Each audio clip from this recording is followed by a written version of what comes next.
আসসালামু আলাইকুম। আজকে আমরা বর্তমান সময়ের একটি আলোচিত রোগ নিয়ে আলোচনা করব। আলোচিত রোগটি হলো HMPV, অর্থাৎ হিউম্যান মেটানিউমোভাইরাস, যেটা বর্তমানে চীনে মহামারী আকারে দেখা গেছে এবং ভারতেরও বিভিন্ন প্রদেশে এই রোগটি ছড়িয়ে পড়েছে। HMPV একটি আরএনএ ভাইরাস এবং এই ভাইরাসটি প্যারামাইজো ভাইরিডি পরিবারের সদস্য। এই ভাইরাসটি একটি মৌসুমী ভাইরাস হিসেবে পরিচিত। এই ভাইরাসটি সাধারণত শীত এবং বসন্তকালেই বেশি দেখা যায়। এই ভাইরাসে সর্বপ্রথম 2001 সালে নেদারল্যান্ডসে আক্রান্ত হয়েছিল। এটি নতুন কোনো রোগ নয়। দেখা যায় লক্ষণগুলো করোনা ভাইরাসের মতো, কিন্তু এই ভাইরাসটি করোনা ভাইরাসের মতো প্রাণঘাতী নয়। তাই যদি কারো এই ভাইরাস ধরা পড়ে তাহলে চিন্তার কোনো কারণ নেই এবং ভয় পাবেন না। ভয় পেলে আপনার জীবনের ঝুঁকি থাকতে পারে। আসুন আমরা জানি এই ভাইরাসটি কিভাবে ছড়ায়। HMPV ভাইরাস করোনার মতোই একটি ড্রপলেট ভাইরাস। এই ভাইরাস হাসি এবং কাশির মাধ্যমে ছড়ায়। সংক্রমিত ব্যক্তি যখন হাসি বা কাশি দেয় তখন ভাইরাসটি ছোট ছোট ফোঁটা আকারে ড্রপলেটস বাতাসে ছড়িয়ে পড়ে এবং ওই বাতাস যদি কোনো সুস্থ ব্যক্তি তার শ্বাস প্রশ্বাসের মাধ্যমে ভিতরে প্রবেশ করায় তখন ওই সুস্থ ব্যক্তিরও এই ভাইরাসে আক্রান্ত হওয়ার সম্ভাবনা দেখা দেয়। প্রত্যক্ষ সংস্পর্শ: যদি কোনো আক্রান্ত ব্যক্তির সাথে একজন সুস্থ মানুষ হাত মেলায় অথবা চুম্বন করে তাহলেও এই ভাইরাস ছড়াতে পারে, অথবা ঘনিষ্ঠ আকারে থাকে তাহলে এই ভাইরাস ছড়ানোর সম্ভাবনা বেশি। দূষিত পৃষ্ঠ বা বস্তু, অর্থাৎ আক্রান্ত ব্যক্তি যদি কোনো কিছু হাত দিয়ে ধরে বা স্পর্শ করে, যেমন খেলনা, টেবিল, চেয়ার, থালাবাটি এসব, এবং ওই যদি আবার কোনো সুস্থ ব্যক্তি স্পর্শ করে তাহলে ওই ভাইরাস একজন সুস্থ মানুষের শরীরে প্রবেশ করে এবং ওই সুস্থ ব্যক্তিকে আক্রান্ত করতে পারে। এখন জানবো এই ভাইরাস যদি আমাদের শরীরে প্রবেশ করে তাহলে এই ভাইরাস কতদিন পর্যন্ত আমাদের শরীরে বেঁচে থাকতে পারে। এই ভাইরাস আমাদের শরীরে প্রবেশে 4 থেকে 6 দিন পরে এর উপসর্গ দেখা দেয় এবং একজন মানুষের শরীরে এই ভাইরাস 7 থেকে 10 দিন স্থায়িত্ব পায়। যদি কোনো ব্যক্তির শারীরিক অবস্থা খুব দুর্বল হয়, রোগ প্রতিরোধ ক্ষমতা কম থাকে, তাহলে তার শরীরে এই ভাইরাস 2 সপ্তাহেরও বেশি স্থায়িত্ব লাভ করতে পারে। এখন আমরা জানব এই ভাইরাসে আক্রান্ত হলে কি কি লক্ষণ দেখা দিতে পারে।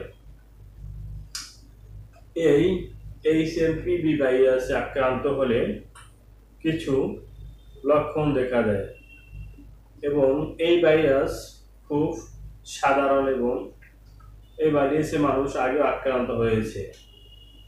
এই ভাইরাসে আক্রান্ত হলে নিউমোনিয়া বা ব্রঙ্কিওলাইটিস হতে পারে এবং এই ভাইরাসে দুর্বল ব্যক্তিরা যদি আক্রান্ত হয় তাহলে তাদের অবস্থা খারাপ হতে পারে। এই ভাইরাসে আক্রান্ত হওয়ার লক্ষণগুলোর মধ্যে জ্বর, সর্দি, কাশি, গলা ব্যথা, শ্বাসকষ্ট, মাথা ব্যথা, ক্লান্তি ইত্যাদি হতে পারে এবং নাক দিয়ে পানি পড়া, হাঁচি কাশি মতো সমস্যাও দেখা দিতে পারে। এখন জানবো এই ভাইরাসে আক্রান্ত হওয়ার ঝুঁকি কাদের সবচেয়ে বেশি। এই ভাইরাসে আক্রান্ত হওয়ার ঝুঁকি সবচেয়ে বেশি শিশু, বিশেষ করে 5 বছরের নিচে বয়সের শিশু এবং 60ঊর্ধ্ব বৃদ্ধ মানুষের আক্রান্ত হওয়ার সম্ভাবনা খুবই বেশি।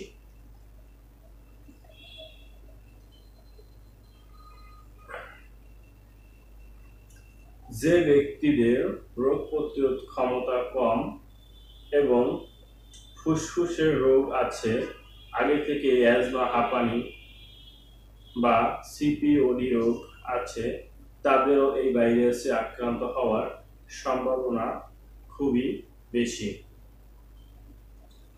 এখন জানবো এই ভাইরাস আমরা কিভাবে শনাক্ত করতে পারি। এই ভাইরাস শনাক্ত করার জন্য RT-PCR ল্যাব টেস্ট করাতে হবে অথবা এই টেস্টের এই ভাইরাসের অ্যান্টিজেন টেস্টও করে আমরা এই ভাইরাসকে শনাক্ত করতে পারি। এই ভাইরাসের চিকিৎসা সম্পর্কে জানব। এই ভাইরাসের কোনো নির্দিষ্ট চিকিৎসা নাই, যেহেতু অ্যান্টিভাইরাল কোনো চিকিৎসা এখনো আবিষ্কৃত হয়নি, তাই লক্ষণের উপর নির্ভর করে আমরা কিছু চিকিৎসা দিতে পারি। যেমন জ্বর থাকলে প্যারাসিটামল, শরীরে ব্যথা থাকলে আইবুপ্রোফেন এবং যদি কারো নাক দিয়ে পানি পড়ে, হাঁচি কাশি হয়, তাহলে কিছু অ্যালার্জির ঔষধ দেওয়া যেতে পারে। তবে অবশ্যই ঔষধ সেবনের আগে একজন রেজিস্টার্ড চিকিৎসকের সাথে পরামর্শ করে তারপরে ঔষধ সেবন করতে হবে। যদি কোনো ব্যক্তির অবস্থা খুব গুরুতর হয় তাহলে তাকে অবশ্যই হাসপাতালে ভর্তি করাবেন অথবা একজন ভালো চিকিৎসকের পরামর্শ নেবেন। মনে রাখবেন, এই রোগের কোনো ঔষধ এখনো আবিষ্কৃত হয়নি। বিজ্ঞানীরা এখনো এই রোগের ঔষধ বা ভ্যাকসিন আবিষ্কারের জন্য চেষ্টা চালিয়ে যাচ্ছেন।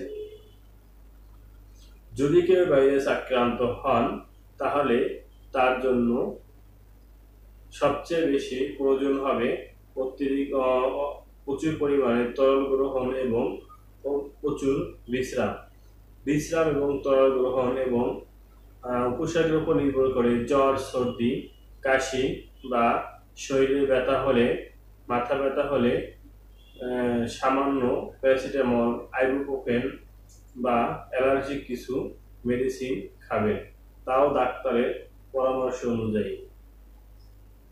আমরা এই রোগকে কিভাবে প্রতিরোধ করতে পারি? এই রোগকে প্রতিরোধ করতে হলে আমাদের হাত ধোয়া অভ্যাস করতে হবে, অর্থাৎ হ্যান্ড ওয়াশ বা সাবান দিয়ে ভালো করে বারবার হাত ধৌত করতে হবে। হাসি বা কাশি দেওয়ার সময় মুখ ঢেকে হাসি বা কাশি দিতে হবে, অর্থাৎ হাসি বা কাশি দেওয়ার সময় রুমাল বা টিস্যু দিয়ে অথবা হাতের কনুই দিয়ে নাক ঢেকে হাসি বা কাশি দিতে হবে।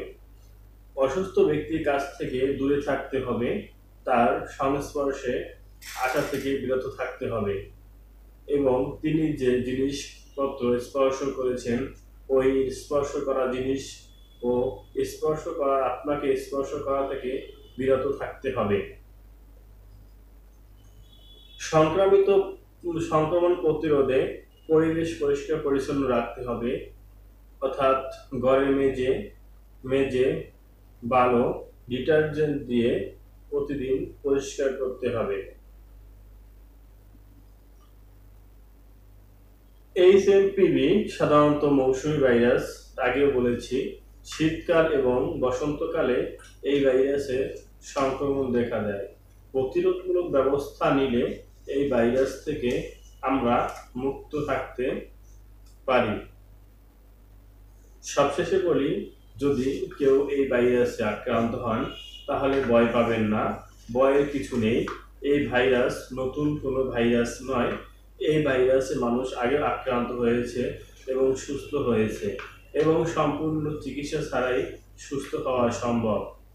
কিছু নিয়মকানুন মেনে চললেই এই ভাইরাস থেকে মুক্ত থাকা যায়।